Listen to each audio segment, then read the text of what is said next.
आइए आज हम लोग मौर्य वंश के बारे में थोड़ी चर्चा करें। मौर्य वंश,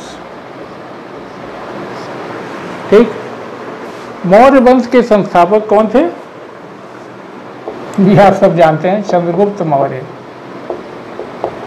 मौर्य यहाँ लिख दूं, कोई ज़रूरत नहीं है, चंद्रगुप्त से ही काम चल जाता। चंद्रगुप्त मौर्य के बाद बिंदुसार। ध्यान रखिएगा, ये हर्यंक वंश के संस्थापक बिंबिसार नहीं है, बिंदुसार हैं। बिंदुसार, बिंदुसार के बाद अशोक, अशोक के बाद कई राजाओं के नाम हैं, जैसे आपके दशरथ हैं, और दशरथ के बाद संप्रति हुए, संप्रति के बाद शालिसुख हुए हैं, शालिसुख के बाद देववर्मन हैं, ये राजा हुए। देववर्मन के बाद आपके क्या नाम था, ये शतधन्वा हुए, और अंत में बृहदत्त। यहाँ तक जो है मौर्य वंश का, ये शासकों का जन्मपत्री यही है। चंद्रगुप्त मौर्य, मौर्य वंश के संस्थापक, उनके बाद उनके पुत्र बिंदुसार, बिंदुसार के बाद अशोक, अशोक के उत्तराधिकारी दशरथ, संप्रति, शालिसुख, देववर्मन, शतधन्वा, और अंतिम मौर्य वंश का शासक बृहदत्त थे। ये आप सब जानते हैं। चंद्रगुप्त मौर्य का समय 323 से लेकर के 298 बीसी तक, बिंदुसार का 298 बीसी से 273 बीसी, 273 डिग्री होता है ना, वही 273 से लेकर 232 तक अशोक का समय है। और ये आप देख लीजिएगा, ये कालक्रम है। मौर्य वंश के संस्थापक चंद्रगुप्त मौर्य के बारे में आप बहुत कुछ जानते होंगे। आपने चंद्रगुप्त धारावाहिक देखा होगा, है कि नहीं? और प्रसाद का नाटक, बड़ा अच्छा नाटक है, कोर्स में भी था, तो आपने पढ़ा होगा। लेकिन यहाँ हम मौर्य वंश के बारे में, शासकों के बारे में सिर्फ उतनी ही बातें करेंगे जो एनसीईआरटी सम्मत हैं। पहला प्रश्न ये उठता है कि चंद्रगुप्त मौर्य कौन थे? चंद्रगुप्त मौर्य को जस्टिन सेंडोकोटस कहा है। अगर कहीं हो कि सेंडोकोटस कौन थे, तो ये सेंट्रोकोटस कौन थे? चंद्रगुप्त मौर्य को जस्टिन सेंट्रोकोटस कहा। ये सेंट्रोकोटस कौन थे? तो ये वही चंद्रगुप्त ही थे, यानी अशोक के दादाजी, बिंदुसार के डैडी।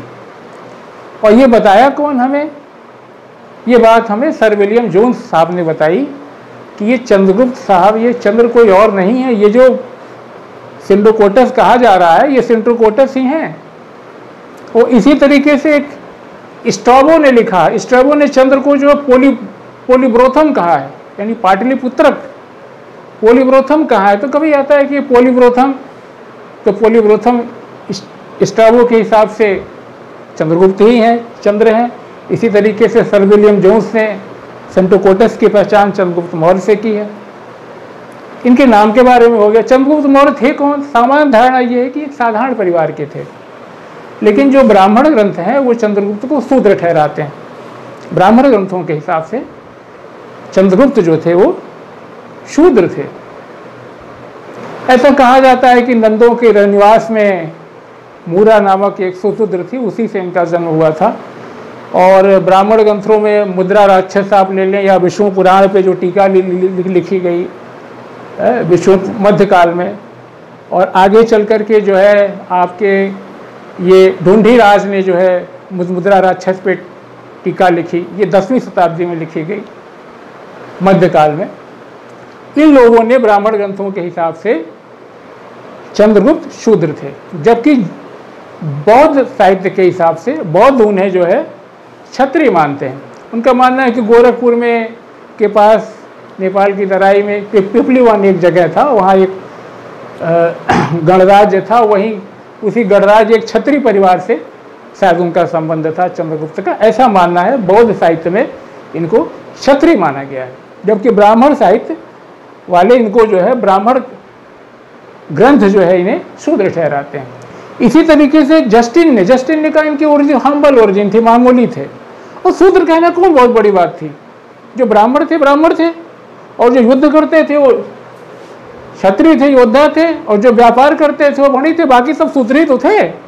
तो शूद्र होना कोई बहुत बड़ी बात नहीं थी। आगे इसको पढ़ेंगे, तो ज़्यादा पढ़ना तो अम्बेडकर जी को पढ़िए।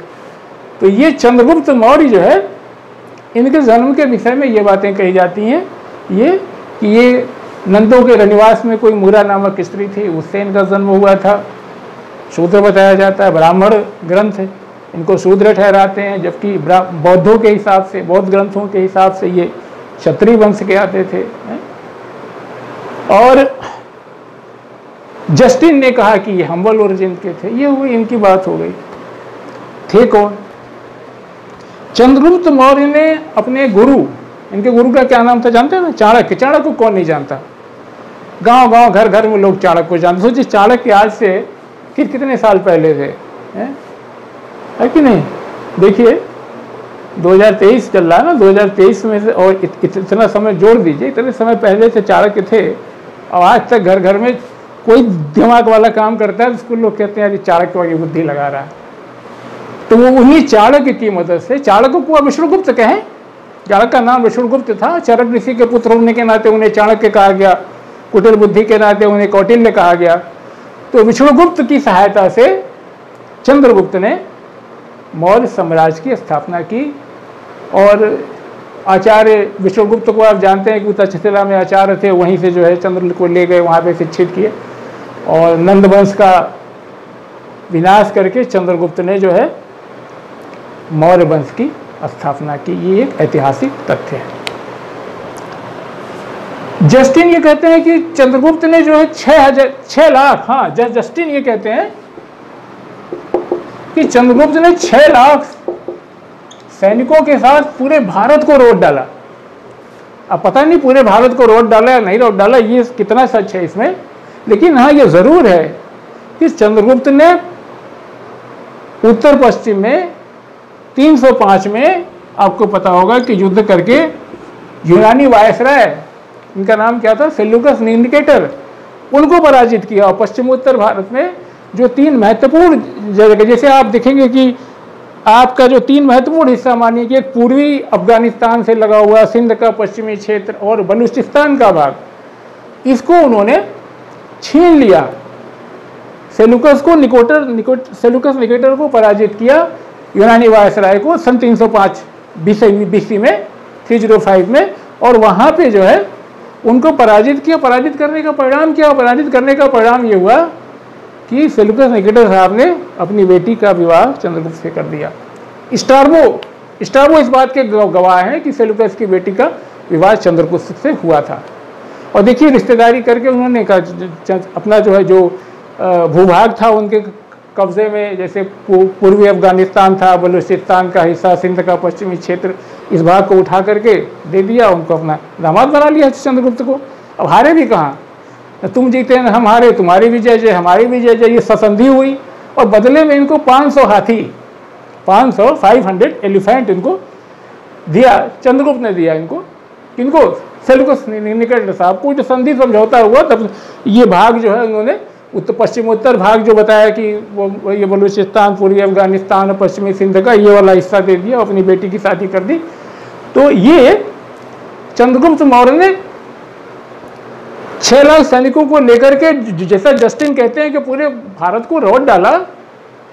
अब वो बात कितनी सच है वो नहीं है, लेकिन ये जरूर था कि इन्होंने इतना बड़ा साम्राज्य स्थापित किया कि अगर आप दक्षिण में केरल और तमिलनाडु को छोड़ दें और कुछ हिस्सा उत्तर पूर्व का छोड़ दें, तो पश्चिम में, दक्कन में, पश्चिमोत्तर में, यानी पूरे इंडियन सब कॉन्टिनेंट में चंद्रगुप्त ने कब्जा कर लिया।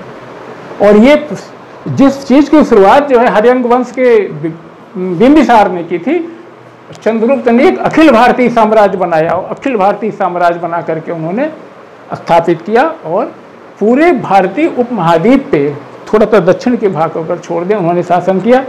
पश्चिम के कुछ भागों में तो उन्होंने उस भाग पे शासन किया कि जहाँ की बाद में ब्रिटिश, जिनका कि कभी सूरज नहीं डूबता था, वो भी वहाँ शासन नहीं कर पाए थे। तो ये बात हो गई चंद्रगुप्त के बारे में, साम्राज्य के विस्तार के बारे में बात हो गई। और चंद्रगुप्त के बारे में एक बात आप और जाने कि हाँ, एक बात और है कि मौर्य वंश को समझने के लिए ऐतिहासिक सामग्री ऐतिहासिक सामग्री हमारे पास बहुत है। जैसे पहले आप देखेंगे कि बौद्ध ग्रंथ, बौद्ध ग्रंथ के इतिहास की सामग्री जो है हमें, पहले तो बौद्ध ग्रंथ है। बौद्ध ग्रंथ में जैसे कि आपका दिव्यावधान है, महावंश है, दीपवंश है। इसी तरीके से आपका जैन धर्म में क्या है, परशिष्ट पर्वन है और कल्पसूत्र है, ठीक है। इसी तरीके से बौद्ध साहित्य है, जैन साहित्य है समझने के लिए, मौर्य वंश को समझने के लिए। इसी तरीके से इंडिका पर प्लिनी ने और प्लूटार्क ने जो कमेंट्री की है, टीका लिखी है, हिंदी में टीका कहते हैं या कमेंट्री कहते हैं, वो महत्वपूर्ण चीज़ है। और आप देखेंगे कि चंद्रगुप्त का, अशोक का और रुद्रदामन का जो अभिलेख और शिलालेख हैं, उससे हमें मौर्य इतिहास को समझने में मदद मिलती है, ठीक। और यही नहीं, हाँ, 9वीं शताब्दी में लिखा हुआ विशाख दत्त का मुद्रा राक्षस, जो 9वीं शताब्दी में लिखा गया, ये 9वीं शताब्दी का है, विशाख दत्त का मुद्रा राक्षस।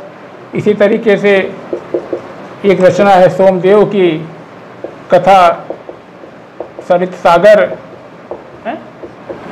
ये सारे ग्रंथ हैं जो, ये सारे स्रोत हैं जो बौद्ध ग्रंथ में, जैसे आपकी दिव्यावधान है, दीपवंश है, महावंश है, जैन धर्म से संबंधित परशिष्ट पर्वन है, कल्पसूत्र है, और इंडिका पे कमेंट्री की है प्लिनी ने, प्लूटार्क ने, उससे, और चंद्र, अशोक, रुद्रदामन के जो शिलालेख हैं, अभिलेख हैं, उनसे विशाख दत्त का मुद्रा राक्षस एक महत्वपूर्ण कृति है, सोमदेव।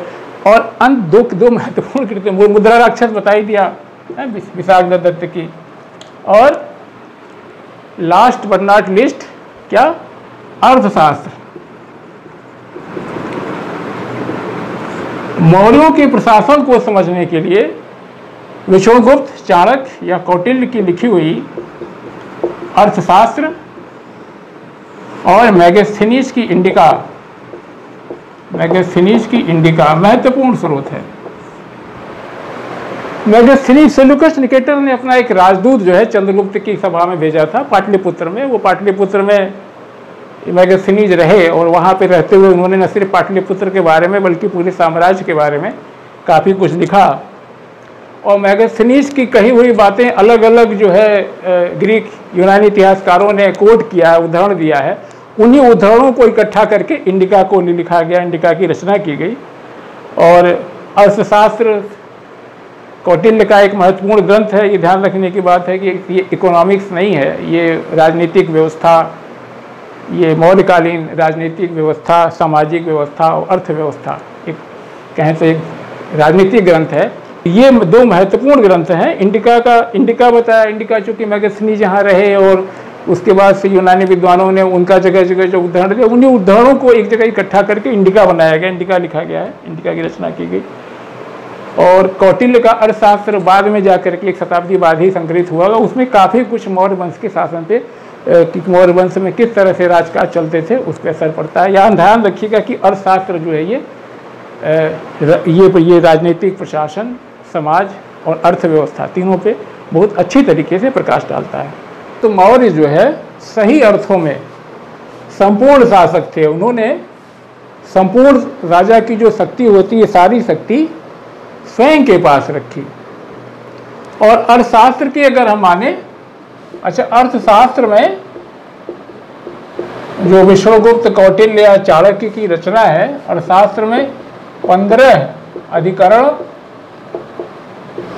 180 प्रकरण, ये संस्कृत में लिखी गई है, 6000 श्लोक हैं। और ये गद्य व पद्य दोनों में, जिसे हम महाभारत शैली कहते हैं, उसमें लिखा गया है। ये गद्य और पद्य दोनों में महाभारत शैली में लिखा गया है। ये कभी एग्जाम में आता है अगर कि अर्थशास्त्र में कितने अधिकरण हैं, तो ये अधिकरण 15 हैं, प्रकरण चैप्टर 180 हैं, 6000 श्लोक हैं। तो अर्थशास्त्र में चाणक्य लिखते हैं कि राजा के लिए जो आदर्श था कि राजा की जो खुशी इसी में थी कि जिसमें प्रजा की खुशी थी, और प्रजा का जो दुख था वो राजा का दुख था। यानी राजा अपने प्रजा के प्रति समर्पित होता था। अब ये बात कितनी सही है इस पर नहीं कुछ कहा जा सकता, लेकिन राजा के लिए अर्थशास्त्र के मुताबिक आदर्श यही था कि प्रजा जो है, प्रजा का दुख सुख जो है राजा का दुख सुख हो। और मैगस्थनीज बताते हैं, उनके इससे पता चलता है कि राजकाज के लिए एक इंटेलेक्चुअल काउंसिल, एक बौद्धिक परिषद हुआ करती थी, और उसी की सहायता से राजा कार्य का संचालन करता था। और जो हाई लेवल के ऑफिसर से उच्चाधिकारी थे, उनकी नियुक्ति भी यही काउंसिल किया करती थी। अब राजा इनकी बात को मानने के लिए कितना बाध्य था इसमें कुछ कहा नहीं जा सकता, और ऐसा लगता नहीं, शायद ऐसा रहा हो, इसकी संभावना कम ही प्रतीत होती है। लेकिन हाँ, राजा उनकी सलाह लेता था बौद्धिक परिषद से, और उच्चाधिकारी भी इन्हीं इलेक्टुअल काउंसिल से चुने जाते थे। मोटा मोटा पूरा साम्राज्य कई प्रांतों में विभक्त था। प्रत्येक प्रांत एक राज परिवार का जो राजकुमार हुआ करता था वो उसकी देखभाल करता था।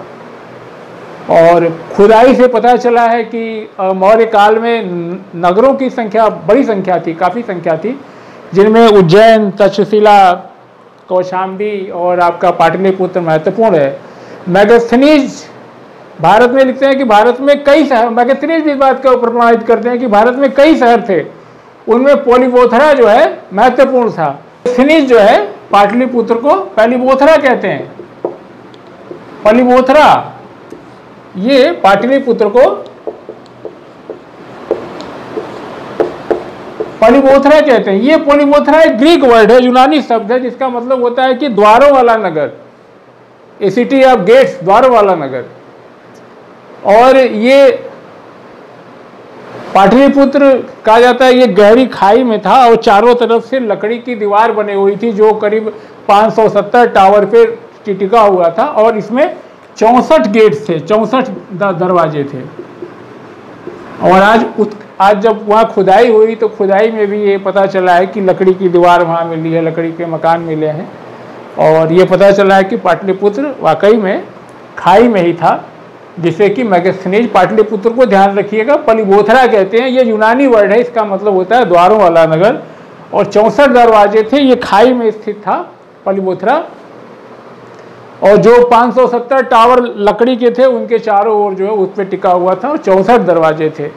और मैगस्थनीज बताते हैं कि इस पलिबोथरा की जो लंबाई थी वो 9.33 मील थी, जो चौड़ाई थी वो 1.73 मील थी। अगर आज आप वर्तमान में देखेंगे तो पाटलिपुत्र आज का जो पटना है वो आज लंबाई में ज़्यादा है और चौड़ाई में कम है। तो ये मैगस्थनीज की ये बातें आज के उत्खनन से भी साबित होती हैं, और इतिहास लिखते समय हमें इन्हीं सारी सामग्रियों को इकट्ठा करके इतिहास बनाना होता है। इस बात की पुष्टि होती है कि ये मैगस्थनीज साहब जो बात कह रहे हैं वो आज उत्खनन से भी इस बात की पुष्टि होती है। ठीक, प्लिनी बताते हैं कि चंद्रगुप्त मौर्य के 6 लाख सैनिक थे उनके पास, पैदल थे, और 30,000 से ज़्यादा घुड़सवार थे उनके पास, 9,000 हाथी थी, 8,000 उनके पास उनकी चैरियट आर्मी थी, रथ थे उनके पास, नौसेना का भी वजूद था उस समय। तो बड़ी सेना थी चंद्रगुप्त के पास, और इसी सेना को लेकर के उसने इतना बड़ा भारतीय उपमहाद्वीप पे, अगर कुछ दक्षिण के भाग और कुछ उत्तर पूर्व के भाग को छोड़ दें तो इतने बड़े साम्राज्य पे अखिल भारतीय साम्राज्य, अखिल भारतीय शासक के रूप में चंद्रगुप्त ने शासन किया। अब सवाल ये उठता है कि इतनी बड़ी सेना, 6 लाख पैदल, 30,000 घुड़सवार, 9,000 हाथी, 8,000 रथ, नौसेना, इन सारी चीज़ों के संसाधन कहाँ से आते थे? तो अभी मोटा मोटा इतना समझे कि संसाधन का यूँ था कि कुछ जो किसानों और मजदूरों को ये इस काम के लिए लगाया गया कि जो अतिरिक्त खाली भूमि थी उस पर विस्तार करें, सफाई करें, खेती करें, वहाँ कुछ ज़्यादा कर लिया जाता था, 1/6 से 1/4 तक। और जहाँ सिंचाई की सुविधा प्रदान की गई वहाँ सिंचाई का भी टैक्स, इरिगेशन टैक्स लिया गया। और इमरजेंसी के समय जो हमारे जो पीजेंट फार्मर्स थे उनके ऊपर दबाव रहता था कि वो उत्पादन और बढ़ावें और ज़्यादा कर दें। अब कर की व्यवस्था बड़ी सुदृढ़ थी। आगे हम पढ़ेंगे कि नगर में जो लोग सामान बेचने आते थे तो नगर के द्वार पे घुसते थे, वहाँ घुसते ही उनसे कर लिया जाता था, टैक्स लिया जाता था। और ख़ास करके माइनिंग पे या लीकर पे, शराब पे, शराब उस समय लोग पीते थे, मदिरा खूब चलती थी। आज जैसे है ना कि माइनिंग, शराब पे, वेपन्स पे, हथियारों पे, इन सारी चीज़ों पे राज्य का एक अधिकार था, वो अपने हिसाब से कर वसूलते थे इस पे। तो संक्षेप में ये चंद्रगुप्त के शासन की बात। हाँ, अंत में एक बात और करें कि आप देखिए, अभी सिकंदर की बात हम कर रहे थे कि चंद्रगुप्त जैसा सम्राट, क्या कमी थी उसको, है? इतना बड़ा सम्राट, इतनी बड़ी भूभाग का मालिक है, किस चीज़ की कमी उसको रही होगी? इतना धन्य धान्य वैभव के जैसा गुरु, लेकिन इन सारी धन संपदा, इन सारी राजशाही, इन सारी दौलत के बाद शायद मनुष्य के जीवन में कुछ ऐसी चीज़ें होती हैं जो कि इन सारी चीज़ों को पाने के बाद भी वो अपने आप को तृप्त, सेटिस्फाई महसूस नहीं करता। यही वजह तो रही होगी ना कि चंद्रगुप्त ने महावीर का धर्म, जैन धर्म स्वीकार किया और भद्रबाहु के नेतृत्व में श्रवणबेलगोला, कर्नाटक, मैसूर में जो है वहाँ गए। और आपको ये भी जान के आश्चर्य होगा कि इतना बड़ा सम्राट जिसके पास सब कुछ था, लेकिन सब छोड़ करके उसने उपवास करके अपना प्राण त्याग गया 298 ईसा पूर्व में, 298 BC में, जिसे आप जैनी इसको संलेखना कहते हैं, संलेखना के द्वारा। यानी ये क्या होता है? ये होता है कि उपवास करके प्राण त्यागना, वही मुक्ति और मोक्ष की तलाश। तो ये चंद्रगुप्त की छोटी सी बात। और अब हम देखते हैं इनके पुत्र बिंदुसार के बारे में। और चंद्रगुप्त के सुपुत्र जिनका नाम बिंदुसार था, इनके बेटे ये चंद्रगुप्त के बाद राजा बने। और या कहिए अशोक के डैडी, अशोक के डैड और इनके बेटे बिंदुसार। इनका शासन 298 BC से लेकर के और 273 BC तक था। 273 से लेकर के फिर आगे 273 से अशोक कंटिन्यू करते हैं। तो बिंदुसार, इनको अमित्रघात, यूनानियों ने इनको अमित्रघात कहा। संस्कृत में क्या इनको अमित्रघात या अमित्रखंड, अमित्रखंड भी कहीं कहीं कहा गया है। और जैन इनको जो है सिंहसेन कहते हैं। अगर आप जैन ग्रंथों की माने तो जैन ग्रंथों में इनको सिंहसेन कहा गया है, तो कंफ्यूज मत होइएगा। और भद्रसार भी कहा गया है। तो अगर कभी आता है कि सिंहसेन किसका नाम था, तो याद रखिएगा कि जैन ग्रंथों में बिंदुसार को ही, अशोक के डैडी को ही जो है, अशोक के डैड को ही सिंहसेन कहा गया है। और इन्हें जो है यूनानी अमित्रघात कहते थे। अमित्रघात, अमित्र शत्रु, जो मित्र नहीं है, अमित्र मतलब मित्र का उल्टा शत्रु, शत्रुओं को हत्या करने वाला, अमित्रघात, शत्रुओं का नाश करने वाला। यानी बिंदुसार को अमित्रघात कहा गया है। अमित्रखंड, संस्कृत में अमित्र खंड भी कहा गया है। और जैन ग्रंथ इसे सिंहसेन कहते हैं। ये सारी तीनों चीज़ें एक ही हैं, याद रखिएगा। और इनकी बड़ी भारी भरकम इनकी काउंसिल थी, मिनिस्ट्री थी, मंत्रि परिषद थी, जिसमें 500 सदस्य थे। और जो इनका चीफ होता था उसे खल्लाटक कहते थे।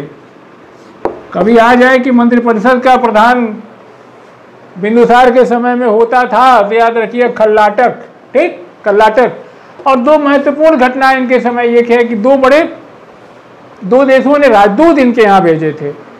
बिंदुसार के समय में सीरिया के राजा एंटियोकस ने स्ट्रैबो के अनुसार एक राजदूत भेजता था, जिसे डायमेकस, ये डायमेकस जो है, इसको साफ साफ लिख दूं, ये डायमेकस जो है, ये राजदूत की बात कर रहा हूं, अम्बेसडर की। जैसे आज अम्बेसडर नियुक्त होते हैं, आज ये पहले से होते आ रहे हैं, कोई नई चीज नहीं है। डायमेकस ये राजदूत थे। इसे एंटियोकस ने, एंटियोकस ये सीरिया से संबंधित थे, ठीक। ये एंटियोकस ने, सीरिया के राजा एंटियोकस ने डायमेकस नामक राजदूत भेजा था बिंदुसार के समय। और एक बात ये भी याद रखिएगा कि बिंदुसार ने डायमेकस से कहा कि भैया हमको सीसी की मांग आज ही नहीं, उस समय भी थी। सूखी अंजीर, फिग जिसको आप कहते हैं, ड्राई फिग, सूखी अंजीर और बोतल मतलब मदिरा, और तीसरी चीज दार्शनिक, फिलोसफर की मांग की थी तो दार्शनिक देने से मना कर दिया। अब बोतल और अंजीर दे दी, ले जाओ, बिंदुसार को बोतल और अंजीर दे दिया, यानी मदिरा और सूखी अंजीर दे दी, लेकिन दार्शनिक देने से मना कर दिया। क्यों मना कर दिया? क्योंकि यूनानी जो है दार्शनिकों का विक्रय नहीं करते थे। उनके अनुसार से, यूनानियों के, यूनानी कानून के अनुसार से उनके यहाँ फिलासफर की बड़ी पूछ थी। तो अब कहते नहीं हम अपने दार्शनिक को बेचेंगे थोड़ी, भले ही अशोक के डैड हैं तो क्या हुआ। तो ये बात। एक दूसरी घटना, मिस्र के शासक, इसी तरीके से मिस्र के शासक जो है टालमी द्वितीय, क्या नाम था, फिलाडेल्फस, टालमी द्वितीय फिलाडेल्फस, इन्होंने जो है एक राजदूत भेजा था बिंदुसार के दरबार में। इनका नाम क्या था? डायनोसिस था। तो ये याद रखने की चीज है, थोड़ा सा इसको अलग कर लीजिएगा कि जब डायमेकस की बात आएगी, मेकस, तो ये सीरिया की बात है, एंटियोकस ने भेजा था, वही जिनसे कि बिंदुसार ने कहा था कि भाई हमको सूखी अंजीर, सीसी, शराब और दार्शनिक चाहिए, जिसमें से दार्शनिक उन्होंने देने से मना कर दिया था, अंजीर और शराब दे दी थी। मीठी शराब कहिए, वाइन कहिए, सीसी कहिए, बोतल कहिए, सब एक चीज है। डायनोसिस ये मिस्र के राजा टालमी द्वितीय फिलाडेल्फस के समय ये राजदूत आए थे। तो याद रखिएगा ये डायनोसिस का संबंध मिस्र से है, डायनोसिस का संबंध मिस्र से है और डायमेकस का सीरिया से है। ये महत्वपूर्ण घटना इनके समय के। एक और महत्वपूर्ण, अच्छा याद रखिएगा, इनकी सभा में ना ये आजीवक संप्रदाय को मानते थे, जिसके मुक्कल गुस्सा उनके संस्थापक थे। इनके सभा में ना आजीवक संतों की भरमार थी। अब थे धार्मिक आदमी थे भाई, आजीवक मानते थे, बैठ करके चर्चा पर चर्चा करते थे। देखिए राजा लोग हैं, लेकिन धर्म कहाँ, बिना धर्म प्राण है ना, ये क्या करेंगे आप। और इसी तरीके से दिव्यावधान बताता है कि जब उत्तरापंथ की उत्तरापथ दिव्यदान के अनुसार उत्तरापथ की राजधानी तक्षशिला में जब वहाँ के लोगों ने विद्रोह किया तो उसको दबाने के लिए, विद्रोह को शांत करने के लिए किसको भेजा गया था? तो आएगा तो एक बार आया हुआ एग्जाम में, अशोक को भेजा गया था। इनके बेटे अशोक, इनको भेजा गया था, यानी चंद्रगुप्त के पोते को भेजा गया था। बाद में दोबारा फिर सुसीम को भेजा गया, दोबारा फिर विद्रोह हुआ। तो ये मुख्य घटनाएं एग्जाम में आता है कि जो है तक्षशिला में विद्रोह को दबाने के लिए किसको भेजा गया था? तो पहली बार अशोक को, दोबारा सुसीम को।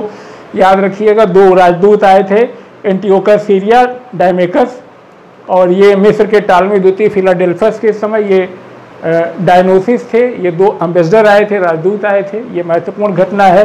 वो अंजीर वाली घटना ये सीरिया एंटियोकस से है। ये 3 चीज़ जो मांगी गई थी, एक सूखी अंजीर और मदिरा है, जिसको मैं सीसी कह रहा हूँ प्रेम से, मदिरा, और तीसरी जो दार्शनिक, उन्होंने दार्शनिक देने से मना कर दिया था, क्योंकि ये दार्शनिक यूनानी कानून के अनुसार से विक्रय की वस्तु नहीं थे। तो ये संक्षेप में बिंदुसार की बातें हो गई। और अब हम देखते हैं सम्राट अशोक के बारे में।